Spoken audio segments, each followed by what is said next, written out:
stand clear of the closing doors, please.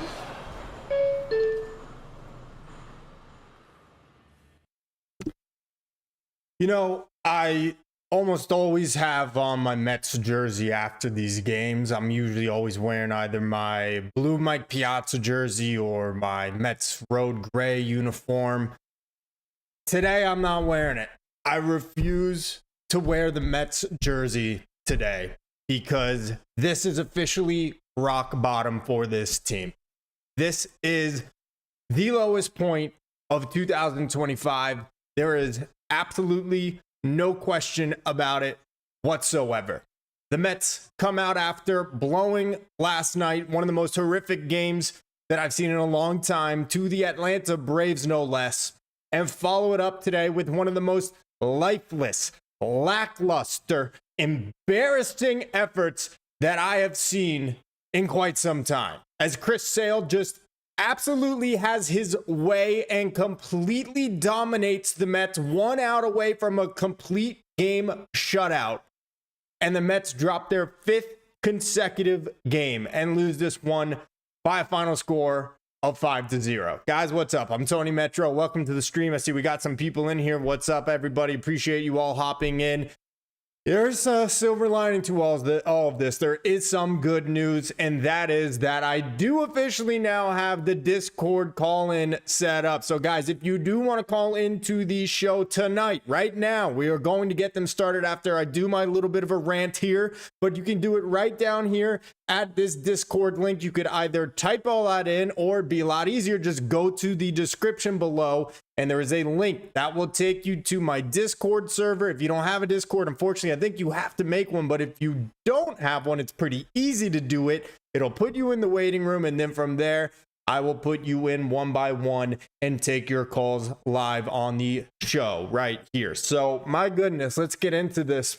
What a horrible, horrible game. What a horrible week of Mets baseball it has been. Absolutely just one of the worst weeks of baseball that the Mets have had since 2024. Obviously, you know, going back to last year when the team was 11 games under 500. And they immediately get put behind in this one. Ronald Acuna Jr., before you can even get down in your seat comfortably in this game, hits a solo homer off of Paul Blackburn. The first inning is an absolute disaster. You got Luis Torrens trying to go collect a pass ball with his catcher's mask. I learned a new rule about baseball today. I didn't know that it's a balk if you try to catch it or collect the ball with your catcher's mask.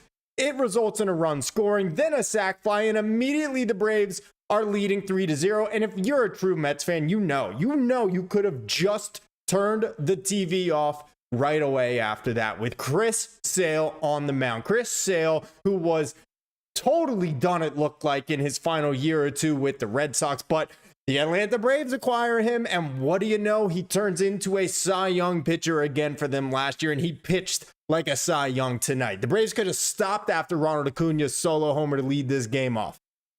Instead, they put up 4 more runs. Matt Olson hits a homer in this one. Another pass ball. A horrible day from Luis Torrens behind the plate after everybody in all different corners of Met spaces on social media were calling for him to start tonight in place of Francisco Alvarez. And Luis Torrens had multiple pass balls in this one, had to play with his catcher's mask. A downright ugly, horrible, horrible game from the Mets once again, and it is now 5 straight losses. That 6-game winning streak they had from the Rockies and from the Nationals is almost now completely erased, with them crapping the bed at Citi Field over the weekend versus Tampa Bay, choking yesterday, just absolutely spitting the bit, and then just getting completely dominated tonight. There's no other way to put it. The Mets were totally dominated tonight. What a disaster. Let's get to the chat real quick. Nico, not a good game. That is an understatement, my man. This was horrific. 2 cats. This can get even uglier faster is what I think you meant to say there. Yeah, it can, because this is not how we wanted to start this 10-game stretch with the Braves and with the Phillies. The Braves, I was laughing at it when they rearranged their pitching order to get their big guys in the rotation pitching against us. Well, so far it's paying off in spades, and that is why yesterday's game was so important. That is why losing yesterday after leading 4-1 going into the 8th inning with your starting pitcher still on the mound was such a big deal, because you had Chris Sale on the mound today who absolutely shoved it up there. You know what? 8 2/3 scoreless innings, very nearly a complete game shutout, just 5 hits in this one, 7 strikeouts. And guess what? Tomorrow, they got Spencer Strider on the mound. The Mets are staring right down the barrel of getting swept by the Atlanta Braves. They entered this series with a 12-game lead on Atlanta. They could be leaving with 9. And oh, by the way, the Phillies won today. The Mets' lead in the National League East is now down to 1. It was at 5.5 last Friday, less than a week ago. Less than a week ago, it was a 5.5 game lead in the National League East. It is now down to 1. And there's a good chance the Mets enter Philadelphia on Friday tied for first place. Philly's got the Marlins tomorrow. Mets are playing Spencer Strider and the Braves, who clearly have the Mets number still. The Mets have not exercised the demons of Atlanta. They go down to that ballpark and it's like they forget how to play. They forget how to pitch. They forget how to field. They forget how to run. They forget how to hit. I am sick of it. I'm so sick of it. 5 hits for the Mets lineup today. 2 of them coming from Starling Marte. You could see on the bottom line here, the Mets' big 3, Lindor, Soto, Alonso, a combined 0 for 12 with 5 strikeouts. 2 of them coming from Lindor, 3 of them coming from Alonso. Absolutely horrible performance from the Mets from top to bottom. Sloppy in the field. Torrens with his issue, trying to get the ball with his mask. Passed balls going everywhere. Jose Butto coming in. 4-pitch walk to the leadoff batter. Might have been a 5-pitch walk, whatever. But his last ball going way outside. Scoring another run. Just absolutely horrific night for the Mets. And it results in their 5th straight loss. It results in seeing their first place lead in the National League East drop down to 1 game. And they lose another series and are now on the verge of getting swept in back-to-back series. I don't know how else you could say it anywhere. Steve Sorensen laying it down with $2. My man, I appreciate you. He said, they just laid down. Feels bad, man. That's all. Sad face. Steve, appreciate the tip, man. Yeah, it is sad boy hours here. This is unreal. I mean, we were riding high. And look, we knew they were playing the Rockies and the Nationals, right? But they have played up to standard and toe-to-toe with the Dodgers this year. They won this season series 4 out of 7. They never looked as bad as they did in the series against Tampa or against Atlanta against the Dodgers. So why all of a sudden now do they look this way? It just doesn't make sense. Paul Blackburn on the mound versus Chris Sale. I mean, I think most of us knew in the back of our heads you could just write this off as a loss. There was no way that they were going to win this game. But in the fashion that they did, okay, wow, that is awful. I did not expect a near complete game shutout from Chris Sale. But the Mets looked horrible in every part of the game. Let me get back to the chat real quick. And like I said, guys, be sure to call into the Discord. We got it going now. So hopefully we'll get a bunch of people in here and you guys will be able to get on the air here with me. I got everything set up. So hopefully that'll work out. Like I said, you could either type it all in on this little Discord thing down here. The easier way though, I have the link posted right in the description of this video. So if you want to call in and be a part of the show and vent about another horrible, ugly, terrible loss from the New York Mets, then that is your avenue to do it. So I'm looking forward to hearing from you all. Let's see. Hayden, what's up, my man? Mets talk with Hayden. Stearns need to get active on the market ASAP. Dude, that is an understatement, 100%. Don't wait till the deadline. We are pressing backups and minor leaguers into big roles on the major league roster right now. We need to step on the pedal. I'm not saying go out and make a move out of desperation, not a panic move, but there have to be some moves to fill around the margins, because right now with Paul Blackburn getting started too, did go 3 2/3. Okay, that first inning was ugly. Maybe things go differently if not for that play by Torrens that results in a run scoring. But still, nonetheless, it would definitely have to be, there will have to be some additions to this team. So I see we got some people in the call-in room over here. Hang tight for now. We are going to get to you. We're just going to continue going through the game here for another few minutes, and then I will get to you. So if you are calling in, you're in the waiting room right now, and then I will put you live on the air. You may have to push to talk on your Discord app if that's the case. So this is my first flight here, so hopefully it all goes smoothly, and I'm really looking forward to it. But let's see.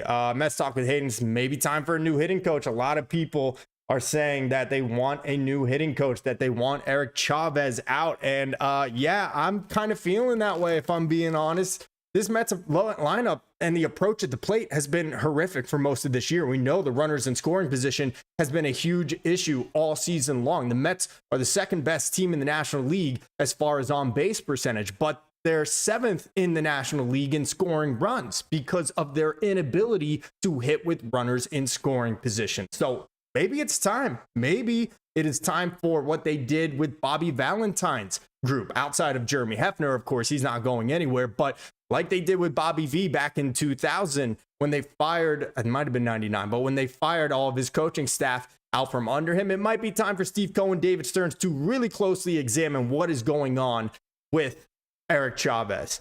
Let's take a look here.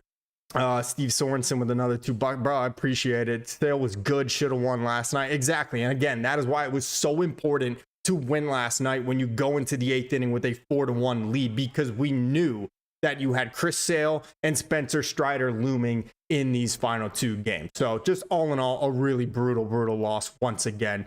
Logged Off Gaming, this isn't the same team as last year. Even if Montas, who looks like crap, and Minaya come back and our pitching is bad. Well, I mean, look, the Mets pitching was going way above their heads. There's no way they were going to keep that 2.80 ERA the entire season. We knew that, right? But at the same time, like, it's been a big fall from grace. And you see the guys the Mets threw out there in relief tonight. And it's 3 guys that were not even on the big league roster or even on the Mets 40-man roster before the season began. Justin Garza, Jose Castillo, and Ty Adcock. I mean, what the hell? Like, I get it. You need to have just arms to pitch the full 162 throughout a season. But Garza, Adcock, Castillo, guys that were not even on the roster when we began 2025. It just shows how many injuries there have been, how many issues the Mets' pitching staff has been having. Specifically, if you ask me, I think the bullpen is something that we ought to be concerned about. The starting pitching is obviously in a flux with Senga down, with Minaya and Montas not performing so well in their rehab assignments. It has just been up and down, a total outright disaster over these last 6 games, 5 games now. It feels like a 6-game losing streak. You can almost assume it with Spencer Strider on the mound tomorrow. So, Van Early, we have too many guys that are just automatic outs in the lineup. 100%. The 6, 7, and 8 in this lineup I'm not counting Tyrone Taylor, who's usually hitting 9th in this, but when you have Ronnie Mauricio, who's clearly way too overwhelmed by big league pitching, needs to go back to the minor leagues immediately. Francisco Alvarez typically in there. He has been horrific. Then you got yesterday with Jared Young DHing for this team. Just absolutely brutal. The bottom of this lineup is soft as baby you know what. Okay, it is not imposing to an opposing starting pitcher or reliever, especially not the likes of a former Cy Young winner like Chris Sale. And it showed tonight. He absolutely shoved against the Mets. Like I said, when the Braves go up 3-0 in this game, you just knew there was no chance the Mets were coming back. No chance in that ballpark against that team with this lineup that they're trotting out right now. There was just no way. And to add insult to injury, you get another pass ball to score another run in this game. And then Matt Olson, that pompous POS, I can't stand him, pimping that home run out to right field. Unbelievable. I can't stand that guy. All right, well, you know what? Let's hear from you guys. I know we had a few in the chat that it looked like they might, or in the Discord that have left already. And I'm sorry, if you guys want to get back on, I'm going to start taking a couple calls here. But we're going to have our very first caller here on the Tony Metro Show. So I'm really excited for it. I hope that it all goes well. Let's see how it goes. First up, the inaugural caller for Tony Metro Live is Nico. Nico, what's up, man? You're on the show. Yo, what's up? How's it going, brother? What's going on? What's your big takeaway from this game tonight? The Mets did not play well at all. I didn't really watch the game that much because I knew it wouldn't be well. We got Paul Blackburn on the mound, and Chris Sale is a star. And yeah, just did not go well at all. Yeah. So let me ask you, Nico, like, you are a Mets fan, and is this the type of performance that you're accustomed to seeing from them when they go down to Atlanta? Have you watched a ton of games against the Braves down there? Because for me, I'm 30 years old, and this is all I've ever known my whole life. But you sound a little younger than me. So tell me, is this familiar feeling to you? Yeah, when I watch a lot of Mets games and they're in Atlanta, it does not seem to go well at all. No, it does not. It does not. And it's another horrible start to the series. They lose the first two, and now tomorrow have to try to get one, salvage the series with Spencer Strider. Not going to be easy. Big takeaway from this game before I let you go, Nico. What do you got? I don't really got that much, but I just hope we don't get swept for 2 series in a row. 100%, man. 100%. Nico, really great call, man. I appreciate you hopping in here.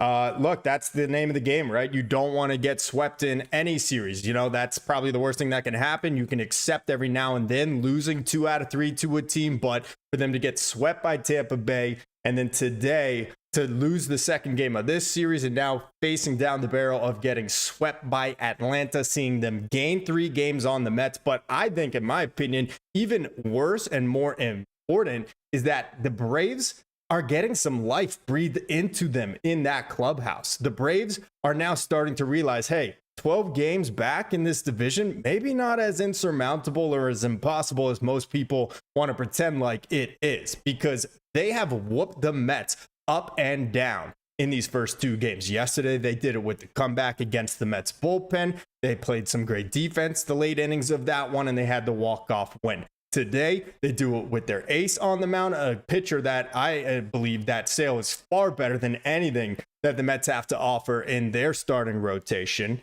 And then tomorrow, they got Spencer Strider going for them against Clay Holmes, who, yeah, Clay Holmes has been really solid so far. Hasn't pitched against too many super talented starting lineups, though, and we all know that. He came out of the game last Friday against the Rays because he didn't recover from his previous start in Colorado. So there's concerns with him there. I apologize for my camera not working. We're going to work on that right now, see if we can get that going for us. I understand what happened here. Okay, so I think we're going to be able to get the camera back on here. I'm sorry that it went that way, but we should be good now. Just give it a moment to come back here. But overall, guys, let me hear from you in the chat. What is like your big takeaway from this game? How you feeling? Because to me, this is rock bottom for the Mets. I don't know how else you could put it. You know, we thought things were really bad during that series against the Yankees, and then going into that series with the Red Sox, that was obviously really tough little stretch there. They weren't hitting a lick. Now they're playing against the big boys in the National League East, and so far the Braves are probably laughing in their clubhouse, stoked, thinking that this is nothing. They are going to easily be able to climb back into this race in the National League East. And we're talking about the team in 3rd place. We're not even talking about the Phillies, who, after their win tonight, are now just 1 behind the Mets in the standings. So big takeaway for me, not only the 5-game losing streak, obviously the longest of the season, not only looking down the barrel of a 2nd consecutive sweep and 1 to a National League East rival that has owned us for our entire lives, but to breathe life into that Braves clubhouse and allow them to think they can get back into this race. That's my biggest concern from how these first 2 games have gone. So, like I said, phone lines are open. If you guys want to hop into the chat, you can do so at the Discord link in the description below. We just had our very first caller. Nico did a great job. I appreciate you hopping in, Nico. Lord Blumenke, Mets, yo, daddy, the Braves want a beer. Go get it now. Chop, chop. Oh, man. You know, hey, if it's respectful, I can appreciate there being opposing fans in the chat. You guys have absolutely dominated us now these first 2 games. It's nothing we're not used to as Mets fans. At the very least, I'm happy that these things are happening right now. But yeah, no, definitely have kicked us around in that ballpark many times in my life before. So not surprised by it at all. Congratulations to Lord Blumenke, a Braves fan here in the chat. Logged Off Gaming says Turner Field, Truist Park, our nightmare. Yup. I have some terrible memories of both of these stadiums so far. Truist is getting close to Turner at this point. I really do believe that. I think that Truist is actually starting to become almost equally as painful as what Turner Field did to me as a young little Tony. Let's see, Nico, how does the Discord? Oh, okay, you already got in, Nico. I appreciate that, man. Yeah, Nico, our very first caller here on Tony Metro Live. So like I said, you guys could do that. Just go to the link to Discord, which is in the description below. If you want to be a part of the stream and join the show, I will pop you in, put you in the waiting room, and then I'll get you in here live with me. D-Rails, I wouldn't be laughing. 12 games back. Yeah, he's talking to Lord Blumenkey, the Braves fan in the chat right above him.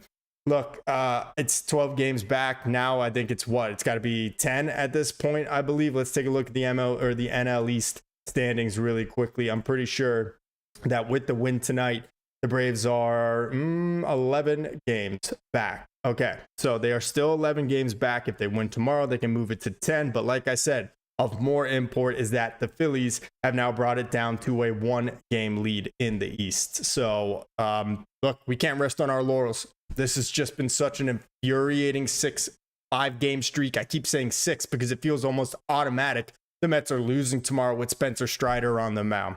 But, I mean, look, there's nothing else to really say other than the fact that Chris Sale absolutely dominated the Mets tonight. And when he gets staked to a 3-0 lead, an embarrassing first inning, first pitch of the bottom half, Acuna taking Blackburn yard, and then after Blackburn. And then after that, all that ensued, base hits, walks, passed balls, the catcher's mask interference for a balk, a play I've never seen before, a rule I just learned from tonight.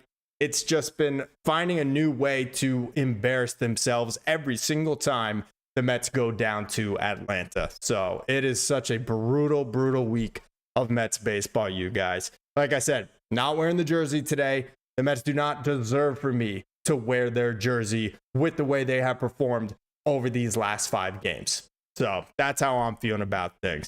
Nico says, I think I failed. No, man, you did great on the show. I appreciate it. You're the first caller in Tony Metro Live history, Nico. You nailed it, my man. I appreciate you hopping in. That was sick. Let's see. Let's not get crazy. They are done. I mean, look, D-Rels, he's talking about the Braves. He said, let's not get crazy. They are done. In the new era of baseball, in the new playoff format, they're definitely not done. There's still an opportunity for them to get one of those wild card spots. I mean, with the win tonight, the Braves moved to 33-39, 6 games under 500. We're not even at the halfway mark of the season. I wouldn't say they're done, but the Mets need to shape up. They have to start playing better baseball because, like I said, the Phillies are right over their shoulders now in second place. And the Braves really only need a little bit of spark to get going because that team is the same team that has been beating our ass for the last 5 years. Olsen, Acuna, Marcell Ozuna, Albies. I mean, there's nothing different about this team. For whatever reason, they've gotten off to a really bad start for these first 2 months of the year, but it doesn't seem like it the way they've played us so far. They've pretty much just outright dominated the Mets, going back to the last night's 8th inning. They looked lifeless the first 7.5 innings yesterday. And then that 8th inning, it's like they just flipped the switch. And it seems like from there, they have just completely messed the Mets up in the head. Francisco Lindor, quote, at the end of the day, it's tough to win games when your leadoff guy's not getting on base. So Lindor taking a little bit of accountability for himself as he has been in a major slump, has not yet reached base in the first 2 games of this series. I appreciate it from Lindor. He knows he's not performing right now. Hopefully it turns around fast, but it has been brutal. And let's be honest, nobody is performing in this Mets lineup whatsoever. It's not just Lindor. They scored 4 runs yesterday, but it was basically all Tyrone Taylor. Juan Soto had the home run, another hit, and a walk, but then he obviously erases it by getting thrown out on the base pass 2 different times. So nobody in this lineup is really getting the job done. It seems like the Mets score 4 or 5 runs, which is kind of like the most they seem to score against a decent team like the Braves or like the Phillies. And then they just kind of rest on their laurels. They just kind of sit and they're done. They're not going to score any more runs for that game. So that just seemed to be the consistent thing that I've seen from this Mets lineup. Even when they do score 4 or 5 runs early in a game, that's it. They're done. They're not going to score for the final 3 innings of the game. And it's not going to work against quality teams. It'll work against the Rockies and the Nationals most nights. Not going to work against good teams. And I'm not ready to say the Braves are a good team yet, but they still have a very talented team. 33-39, 6 games under 500. And I do believe the Mets have breathed a lot of life into that Atlanta clubhouse. But you know what? At least we're not the only team in New York baseball struggling right now. The Yankees lose again to the Angels. They have now lost 5 in a row, just like us. So going back to last Friday, neither the Mets nor the Yankees have won a game. Both were swept over the weekend, and now both have lost the first 2 games of this series. Actually, that might have been 6 in a row for the Yankees. I can't remember how many they played this week so far. My gosh, what a terrible, terrible week of baseball in New York City, ladies and gentlemen.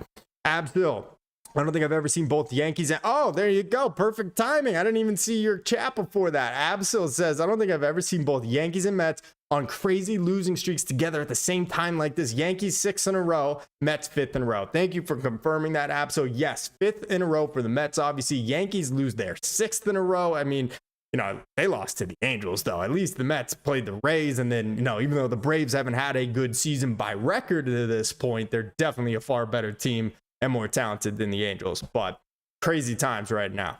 Aaron Conway, I feel like we're going through a bad stretch. Just wait until the bats get hot and we get some arms healthy. But here's the thing, Aaron, and I agree with you. I say it all the time on these streams. Everyone that tunes in is probably sick of hearing it. It's peaks and valleys in a season, right? This is for sure bottom, rock bottom for the Mets. But we've been saying pretty much since the season began, just wait till the bats get hot. Just wait till the bats get hot. That it was just going to have to take a little bit of time because the weather in the Northeast is cold for the first month of the season. And then it was, well, you know, they had to go out on for a West Coast swing. And then it was, they're on the road and they don't like, it's always seems to be an excuse for this lineup. When do we just start to call a spade, right? At first it was the weather. And then there were probably a litany of other excuses. And at what point do we finally just say that this is who they are? They're a team that hits 220 with runners in scoring position. They get on base a lot, but they leave them on base more often. So I'm concerned about this lineup. I really am. I'm thinking that there's some serious issues as far as getting runs in for this team. And that is why, like I said last night, I am fully in favor. And I believe David Stearns needs to go out and really consider finding a starting position player for this team. I think third base is the perfect position to do that. A guy like Ryan McMahon. We also discussed, who was it yesterday? Eugenio Suarez, potentially, if the Diamondbacks continue to fall out of the race. I want someone to play third base. I want to put Mark Vientos at DH, send Brett Beatty down to AAA, but the Mets really need to consider getting a legitimate starting position player to jumpstart this offense. As far as the arms, yeah, you're 100% on the mark. When you get Sean Manaea back, when you get Kodai Senga back, when you hopefully get Frankie Montas, even a decent representative of what he has done throughout his major league career, then yeah, I think things will start to fall back into place as far as the pitching. But now I'm starting to get worried about the bullpen. No AJ Minter. We're throwing guys like Justin Garza and Ty Adcock. Jose Castillo has been serviceable for the most part, but I just don't see a ton of weapons in this bullpen anymore. So we're going to have to really add, I think, in all areas for this team if they want to go where we want them to end up. Let's see. Nico says, I think we should trade Marte. I don't know for who, but I think we should trade him for young players. Yeah, I mean, the problem is other teams won't be interested in that. You know, they're going to want... Nobody wants to acquire an older player and give up younger players. It just never really happens that way, especially Marte's got a big contract still connected to him. So unfortunately, while I think that might be a good idea at some point, I don't think it's going to happen. I don't think anyone's interested in Marte, especially giving up young players for him. But Marte's actually been hitting really well lately. I mean, I'm like really enjoying when Marte's coming to the plate these days. So honestly, that's probably the last thing I want to do is trade away one of the few hitters in this lineup that has actually kind of been getting the job done lately.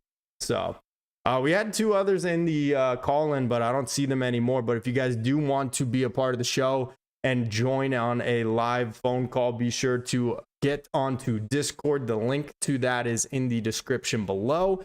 I will hop you into the chat here and we could chat some Mets. You can do all your venting, tell me everything that you're feeling, all the things, because I know I'm feeling a lot of different ways, but the number one is just anger.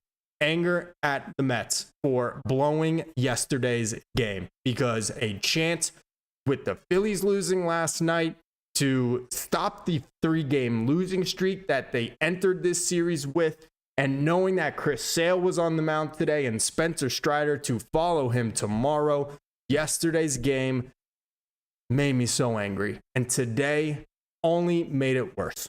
5-game losing streak for the New York Mets. Drop it in the comment section below. How are you guys feeling? Scale of 1 to 10. What is your confidence level in the Mets right now? Mine is a 6. Mine is a 6 right now. Because if this continues to be the course the Mets are going to take, and we're not going to start making some additions on the overall roster, some outside additions, not just the Ty Adcocks and Steven Garzas and whatnot for this team, they're headed nowhere. We're putting way too many minor leaguers and way too many backup type players in prominent roles for this team at the moment. And I know it's only June, and I fully believe that the roster come October, should the Mets get there, will be completely different. Very, very different on the peripheries. But right now, they're dropping games. Their lead is completely been decimated. And it's a little bit of a time to panic because you got tomorrow, and then you got 3 with the Phillies, and then you got 4 more with the Braves right next week. Big stretch, and the Mets have completely fallen flat on their face in the first 2 of this 10-game streak. Let's see. Nico says his is a 5. Yeah, 100%. Let's see. Aaron Conway says, I feel like hitting wise, the offense needs to be more aggressive. They're taking too many pitches. I don't know what their overall numbers are. There is a stat for like teams that take the most pitches, that are the most patient, who are the most aggressive. But I mean, yeah, honestly, just on the eye test, it seems like they pass up on a lot of good pitches. Now, those numbers are going to be skewed a little bit because Juan Soto's in this lineup. I believe he actually has seen the most pitches in all of baseball. That's because he's so patient, has such a great eye. And more often than not, it does turn out to be a walk, but it's going to skew the overall team numbers for sure. But I do feel like the Mets lineup is going up there without a plan more nights than not. And that's where it falls on Eric Chavez. And like Mets Talk with Hayden was saying earlier in this chat, might be time to really take a hard look at Eric Chavez and wonder, is this the guy that we want to be feeding information to our lineup? Because they have not performed to the standard that we were expecting and hoping for them on paper entering the 2025 season. So if I'm Steve Cohen, if I'm David Stearns, I am taking a long, hard look at Eric Chavez. I am sitting him down in my office and I am asking, what exactly is it that you do here? What is your day-to-day? What do you talk about with the hitters? Can you show me any of the information that you share with them? How do you communicate it to them? And then I'm bringing in Pete Alonso, and then I'm bringing in Lindor, and then I'll probably bring in a guy like Vientos, maybe Alvarez, one of the lesser and younger guys in this roster, and I want to hear their feedback and experience from Eric Chavez, from their time with Chavez. And it's really interesting because we just heard last week, Pete Alonso is working with an outside hitting coach this season. Going back to last offseason, Pete Alonso has been using an outside hitting coach. What does that tell you about Eric Chavez if Alonso, your best slugger in the lineup, doesn't even consult with the hitting coach?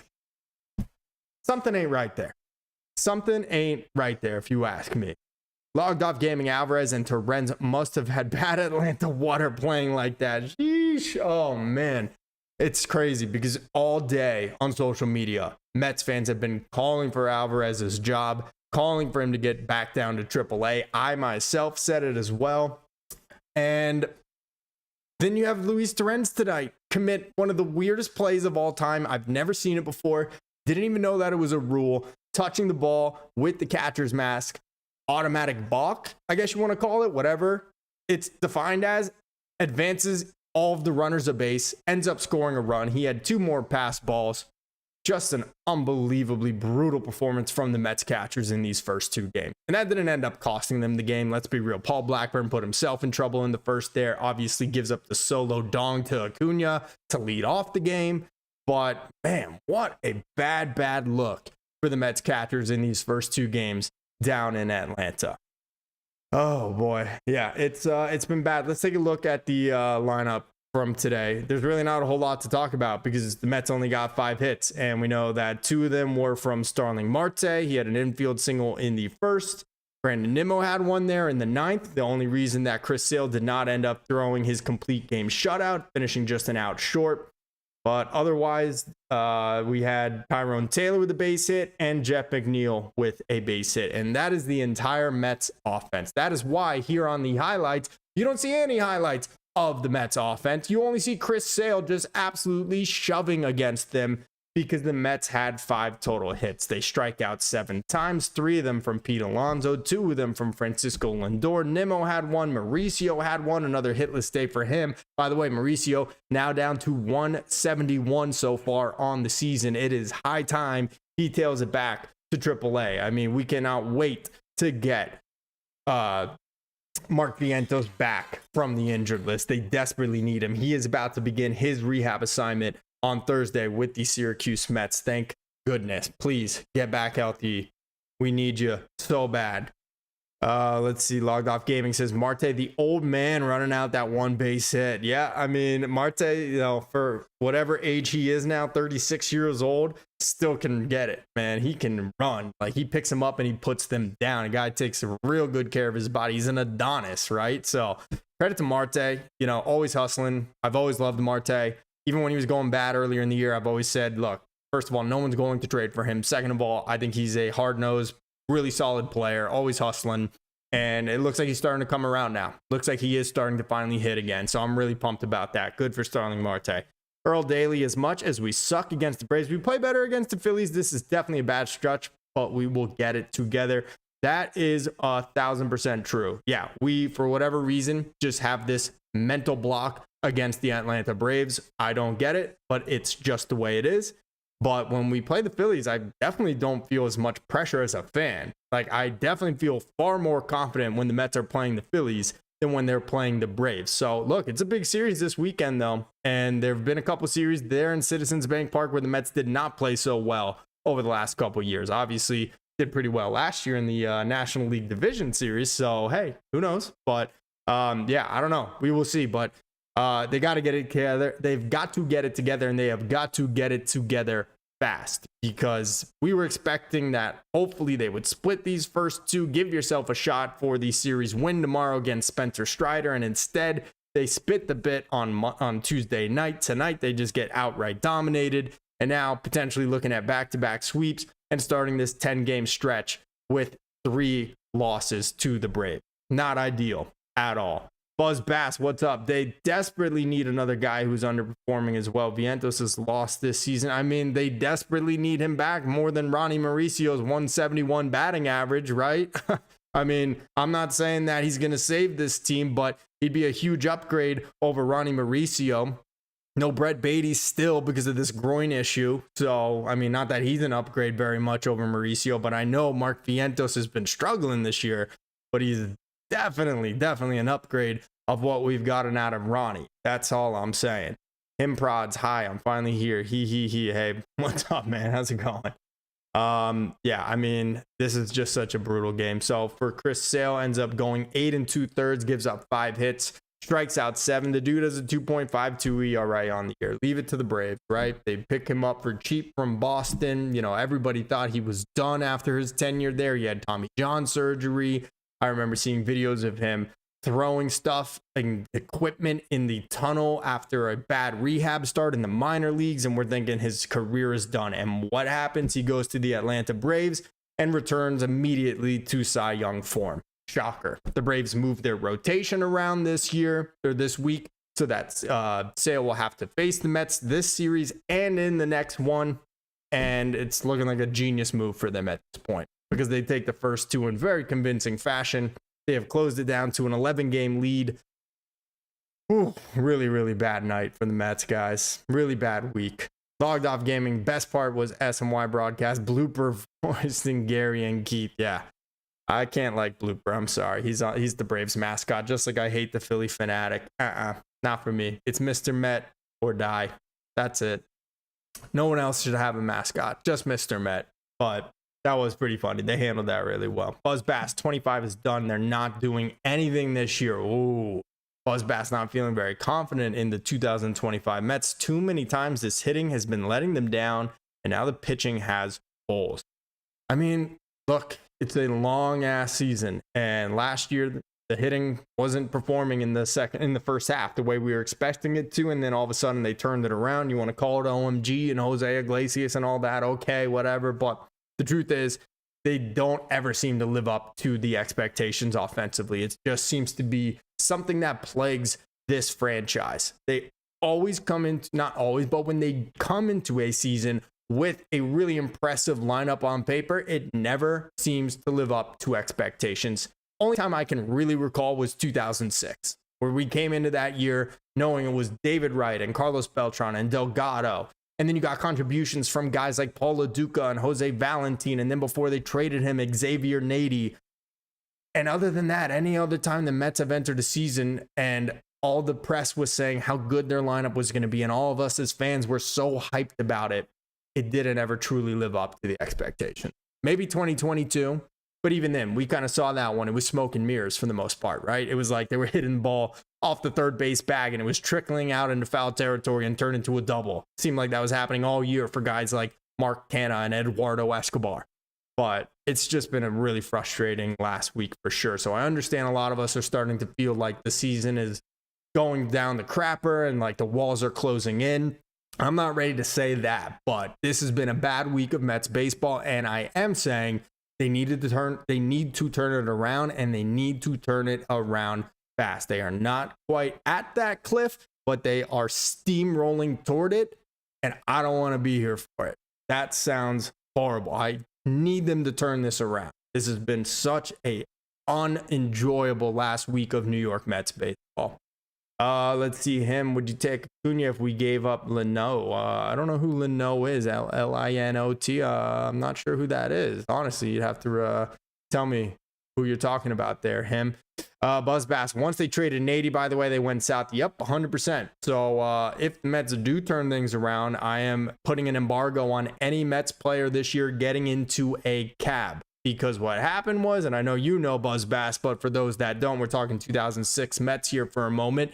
It was Duaner Sanchez, who was the elite setup man for Billy Wagner that year, got into a cab at about 2 a.m. in the morning because he wanted Dominican food, the story goes, and got into an accident, broke his shoulder, something like that on his pitching arm. The Mets desperately needed to replace him in their bullpen, so they sent Xavier Nady, who was a very savvy little free agent pickup from San Diego the year prior, and sent him out to Pittsburgh for, I believe it was Roberto Hernandez, and of course, who could forget Oliver Perez. Yes, who started Game 7, and you know what? Actually pitched pretty well. Aided a little bit by Andy Chavez's miracle catch in left field. But anyway, no Mets players in cabs this year. That is my rule. So for Lindor, would I take... Okay, so this is your proposition, him prods. He's saying, would I do Francisco Lindor for Ronald Acuna? Is that your proposition here? Because I couldn't, just because I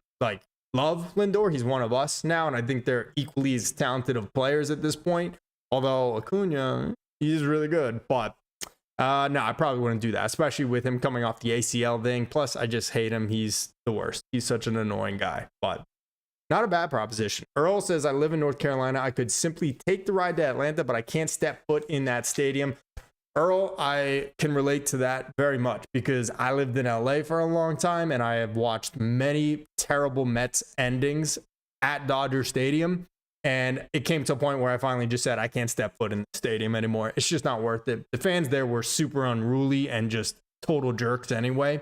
So I didn't want to go for that experience. I'm sure it's probably pretty similar for you down there in the ATL at Truist Park. But let's see. Nico says the Mets are like the Braves last season. Injuries are killing us. Yeah, I mean, they are, but I don't know, man. Like, hopefully Sean Manaea gets back. He's pitching well. And then hopefully Kodai Senga comes back in a couple weeks' time. That would be great. Frankie Montas, my expectations are at 0.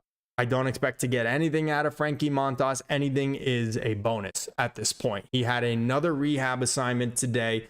Let's see how that one went. I'm going to go into screen sharing mode here so I can take a look at some different things here for you guys. But if you guys do want to still call into the show, you can do that on Discord. The link to that is in the bio below. So now you can see, how about that? A new little feature on the stream, right? Frankie Montas tonight. What did he do? Well, according to the NY Post, that would be Mike Puma. Frankie Montas' potential final rehab start is complete. He pitched 5 innings tonight for Syracuse and allowed 5 earned runs on 7 hits with 1 walk and 2 strikeouts. Oh my goodness. It's like when it rains, it pours, man. This is crazy. This is insane. Like, what is going on with Frankie Montas? 5 innings, 5 earned runs, 7 hits, and a walk. This is not good. Look at this gift or this picture this guy put up of Jimmy Butler looking at the stats. Oh my God. Yeah, well, I mean, the cavalry is coming, but the cavalry, maybe a couple of ponies instead of big horses, because yeah, this is looking more and more like a problem with Frankie Montas. Oh boy, we're all over the place. Hold on, there we go. We're back. Guys, big takeaway from these first 2 games. Drop them in the comment section. I want to hear from you guys. I am just totally distraught at the way these first 2 games have went. To get not blown out today, but to get shut down by Chris Sale today on the heels of blowing last night's game, blowing the opportunity to end that 3-game losing streak that they entered with to set the tone for this 10-game stretch with the Braves and with the Phillies. This is rock bottom for the 2025 Mets. Absolutely is rock bottom. You are losing pitchers left and right. You're losing parts of your lineup. You're not hitting. You're not fielding the ball well. It's a 5-game losing streak. Your lead in the NL East goes from 5.5 games down to 1. This is about as low as it has been here so far in 2025. And I'll be honest, it's probably as low as it was in the first half last season. Now, the expectations are obviously different because the Mets were, 22 games over 500 like this time last week. And now they're down to like 16 games over 500. So obviously the expectations are very different. But that same low feeling that I had last year when the Mets were 11 games under 500 and Jorge Lopez was throwing his glove over the netting is the same feeling that I'm feeling at this moment. 5-game losing streak, dropping the first 2 to Atlanta. So let me know in the comment section, what is your guys' big takeaway and your feelings after these first 2 games with the Braves?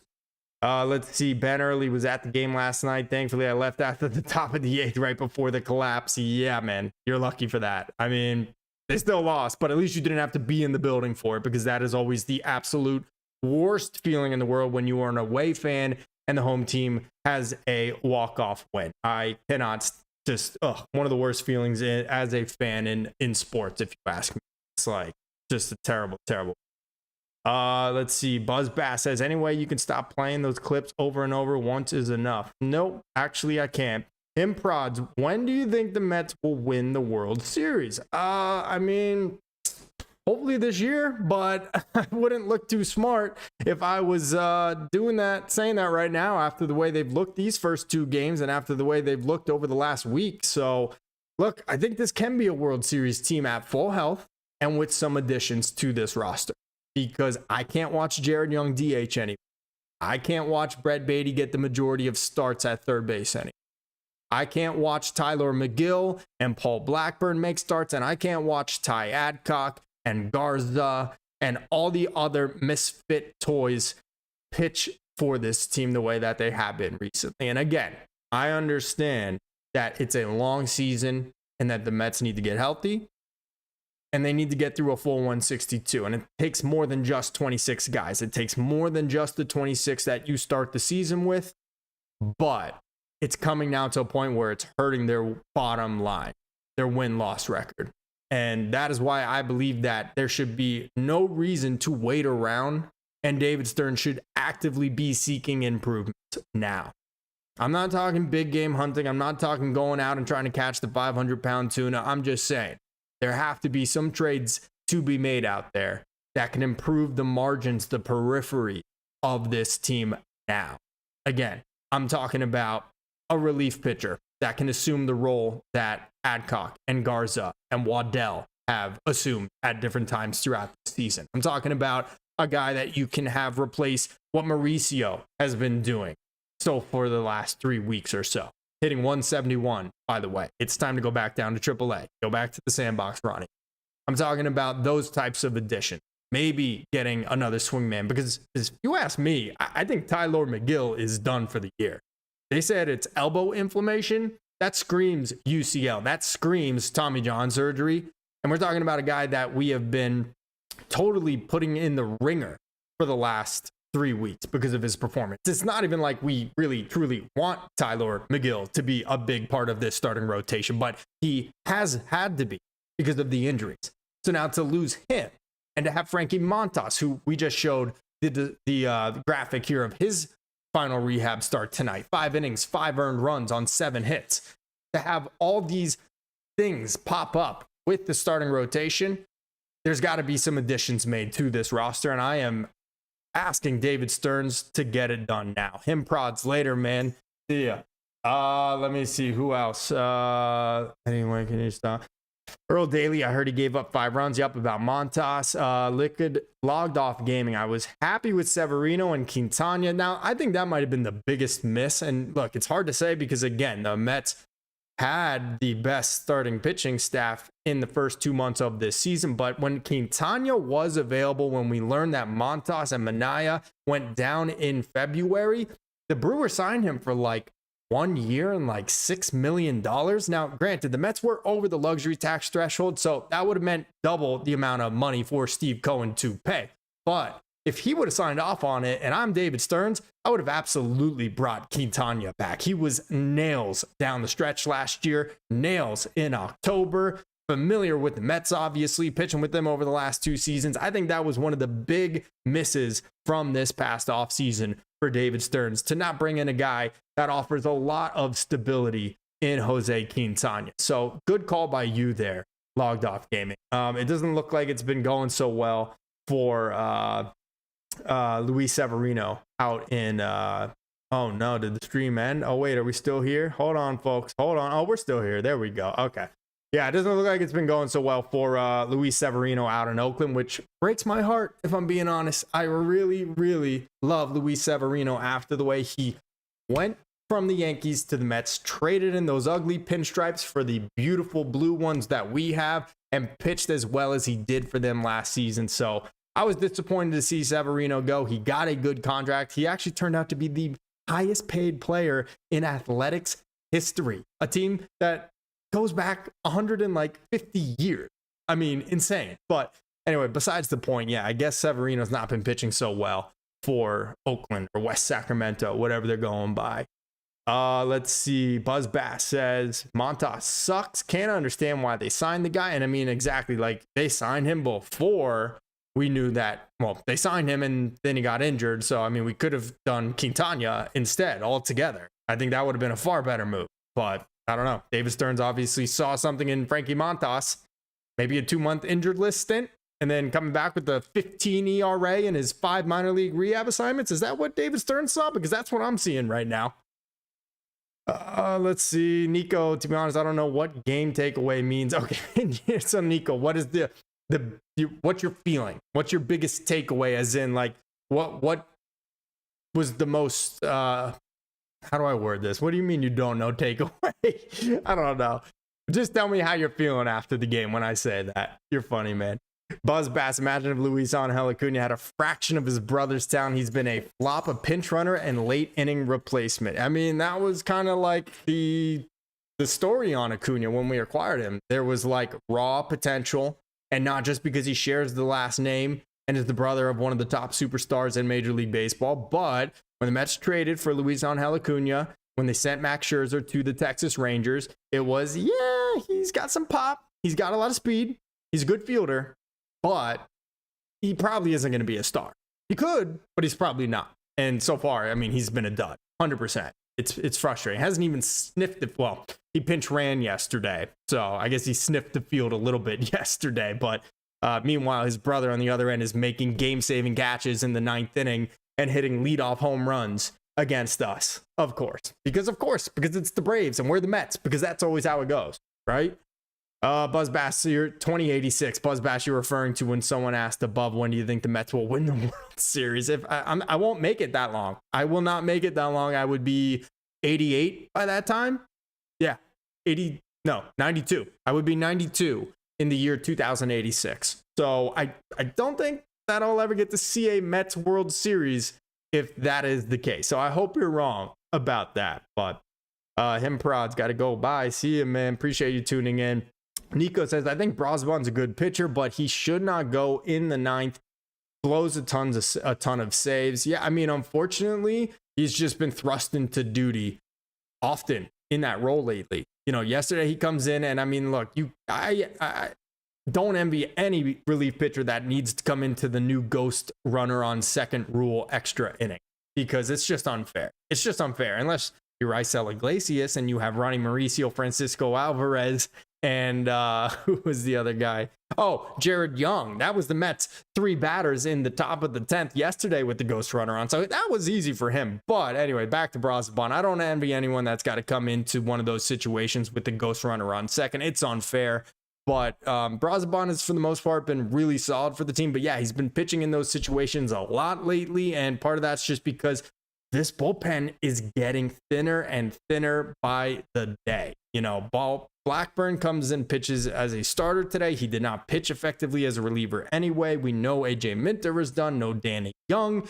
Deno Nunez got sent back down to AAA. Jose Butzo has had his issues this year. So the bullpen started out really great this season, but it is definitely showing some warts. So Aroldis Chapman or Kenley Jansen? Good question, Buzz Bass. Well, Jansen is pitching for the Angels right now. He always made it impossible for the Mets. I don't think the Mets ever got to Kenley Jansen, whether he was with the Dodgers or with the Braves. I know he pitched with the Red Sox last year. I was surprised to even hear he was pitching again this season, but here with the Angels, 4.74 ERA so far. So obviously not great numbers. His whip is 1.33. So again, not really great. So, I mean, Kenley Jansen as in the mold of like when the Mets traded for Ryan Stanek last year. Yeah. A guy with lots of high leverage playoff experience that you're taking a flyer on the cheap. Yes, absolutely would be interested in bringing in Kenley Jansen for those reasons. That is exactly why the Mets brought in Ryan Stanek last year, formerly of the Dynasty, whatever you want to call him, Dynasty Houston Astros from that 2018 to 2024 run, 23 run. So yeah, I mean, I would definitely be interested in Kenley Jansen for those reasons, but again, not for, you know, a legitimate prospect. We're talking a guy like outside the top 20, probably outside the top 25, but that could be interesting. And then as far as Chapman, I mean, dude, that is like the golden goose right there. I want Aroldis Chapman so badly. I think he is such a good fit for this team. The Mets don't have a dominant lefty in the bullpen. They most nights barely even have a lefty in the bullpen. I think Aroldis Chapman would be absolutely perfect. Again, all depends on if Boston continues to win or not. They are in action again tonight against Seattle. They saw their 5-game winning streak snapped yesterday by the Mariners. They're not too far out of it in the American League East, and they are in a very weak American League overall. So definitely a wild card spot up for grabs for the Red Sox. So if they continue to lose and they are willing to sell, yes, I am all in on trying to get Aroldis Chapman. But again, all going to depend on how Boston performs over the next month and a half leading to the deadline. Let's see. Buzz Bass, I was 14-86, so I'm hoping before I close my eyes I can see one more. Is that asking too much, man? No, it's not. It's not asking for too much. We're some of the best fans in not only baseball, but in all sports. We are passionate, we are loud, we travel well, and we love our team. And we live and die with every single pitch, with every single game, with every single season. And I've been just tormented by them for most of my 30-year life as a Mets fan. There have been some good, but there's been more bad. What is that David Wright quote after the Mets clinched the pennant in 2015? He said, I've been through a lot of good, quite a bit of bad, and a whole lot of ugly. I'm pretty sure that's what he said. I don't know. I think that's what he said. A lot of good, quite a bit of bad, and a whole lot of ugly. And that is what it is like to be a Mets fan. That is why years like 2024, last season, were so magical, because they're kind of rare as a Mets fan. So, no, I hope that's not the case, Buzz Bass. We're going to get one. We're going to get one for you. very soon, and it'll be my first. So I'm excited for that. Nico says, I'm pretty young, so hopefully I see a World Series ring before I'm 6 feet under. Yeah, man, I think you'll be okay. Don't worry, dude. You got a lot of time still. Buzzbass, at least the Yankees lost 5 in a row as well. Yeah, I mean, you know, it's always nice when the Yankees lose. I wish it wasn't coming at a time when the Mets are equally as horrible right now, but it does kind of lighten the sting to a degree, especially when you're going to listen to sports talk radio and all that stuff the next day. At least the Mets aren't the sole focus of New York baseball. And oh my God, they're on a 5-game losing streak and they're imploding in front of our eyes and they blew it again to the Braves. Like, at least the Yankees take a little bit of the spotlight off them as well. So happy about that, I guess. But really, I would prefer the Mets to be just playing good baseball. That's just me. But let's see, Buzzbass. 2007 alone was a whole lot of ugly. My goodness, that was awful.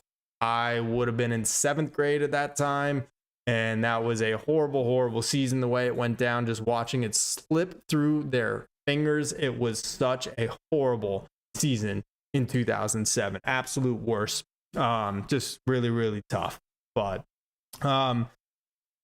All right, let's recap here, fellas, ladies, gentlemen, boys and girls of all ages. Let's take a look at tomorrow's pitching matchup. We know it's Spencer Strider. We know it's Clay Holmes. Strider came out a little late this year from recovering from the Tommy John, and then he had a hamstring injury actually in the middle of the season here, and now he looks like he is full go. So tomorrow it will be, oh my God, MLB.com can suck my ass. I can say ass, I'm pretty sure, right? I think that's okay. Oh my God, come on, there we go. Strider actually doesn't have such great numbers this year. 4.35 ERA so far. He's 1-5. I don't care about wins, losses. That's completely irrelevant.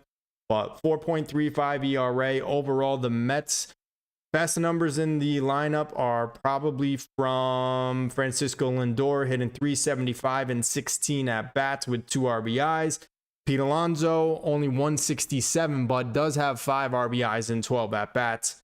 And then you got Jeff McNeil, who has a .231 average and 13 at bats. Brandon Nimmo, a .500 average in 16 at bats. So Nimmo hits Spencer Strider really well. So hopefully Nimmo can have a big day tomorrow, because the Mets, and I cannot say this enough, and with any more emphasis, desperately need to win on Thursday.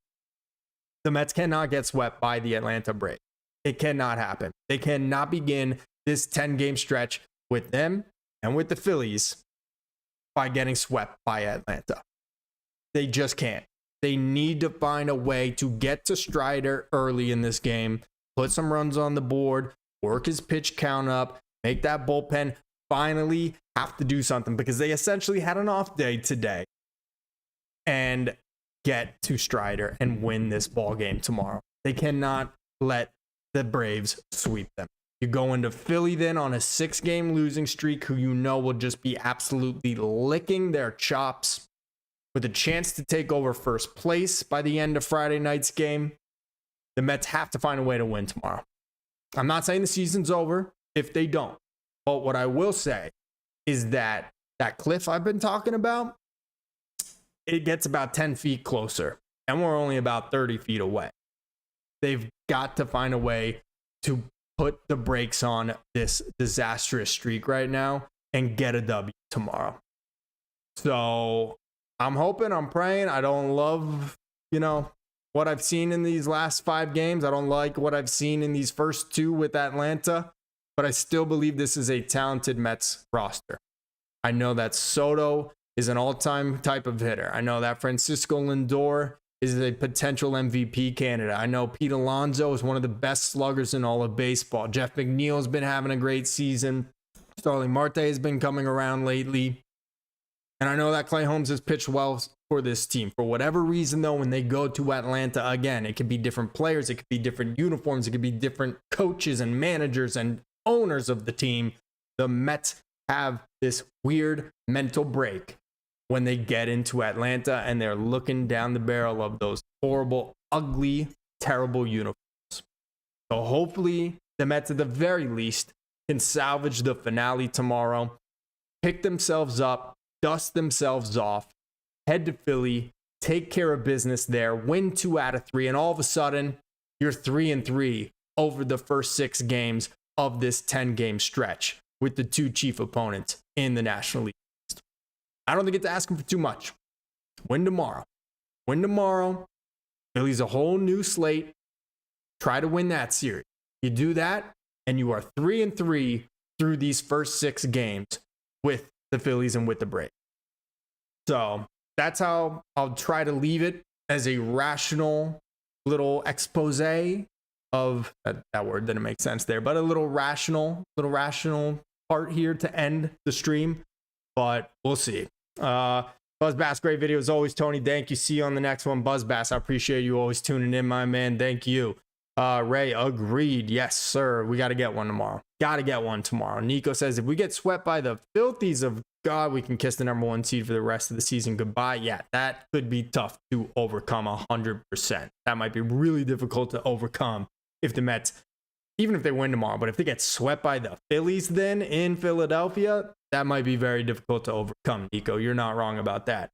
Earl says, I'm going to call it. Lindor, Nimmo, and Alonso wake up tomorrow. The rest of the lineup will fall in line. Put Nimmo in the 2 spot. Okay, I'm with it. Nimmo's obviously been doing much better since they put him in the 2 spot. So hopefully that continues to work out. Obviously, he had 2 hits today, so we love that for him. Or no, he had 1 hit today. That one in the 9th inning.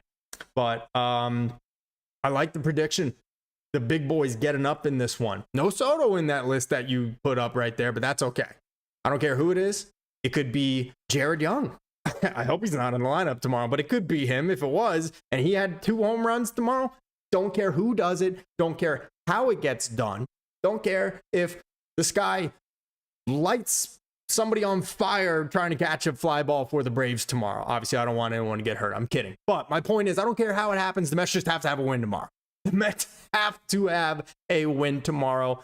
No matter how it goes down, they cannot lose this finale and get swept by them. So, guys, that is how I'm going to leave it. It's been a fun chat. Nico, with the very first call in to Tony Metro Live, he did a great job. Round of applause for Nico. I can hear you all from all around. But really great job. And guys, we're going to continue that. So hopefully more of you will call in to be on air very soon. It was really fun. Thank you to D-Rels. Thank you to Mets Talk with Hayden. Thank you to Ben Early, Logged Off Gaming. Thank you to, let me see who else we got in here. Buzz Bass, Him Prods. Thank you to, I think that might be everybody. Earl Daly, we got you already. Nico, and then Ray. Thank you to Ray. Yes, tomorrow is a must win 100%. It is. Thank you to Ray as well. So, guys, thank you for watching. Thank you for joining. Thank you for participating. This is so much fun, even on a terrible night like tonight when the Mets get their butts kicked. It's really great, and I call it therapeutic. I get to release all these feelings here, and I know that it makes everyone in my personal life much happier to be around me because I feel like I can get this all off my chest with others who understand. So, guys, thank you for tuning in, and thank you for participating. You're as much a part of the stream as I am. If you're new, by the way, and are not subscribed already, be sure to do that. Daily Mets content, post-game recaps after every Mets game, and so much more. And be sure to leave this stream a like. Goes a long way toward helping out the channel so that other Mets fans see it as well, and they can hop in on the conversation as well. But thank you guys so much. That is going to do it for tonight. Again, a 5-0 disappointing loss for the Mets, but chance to end it all tomorrow. So we will talk to you then. Until then, I am Tony Metro. Stay true to the orange and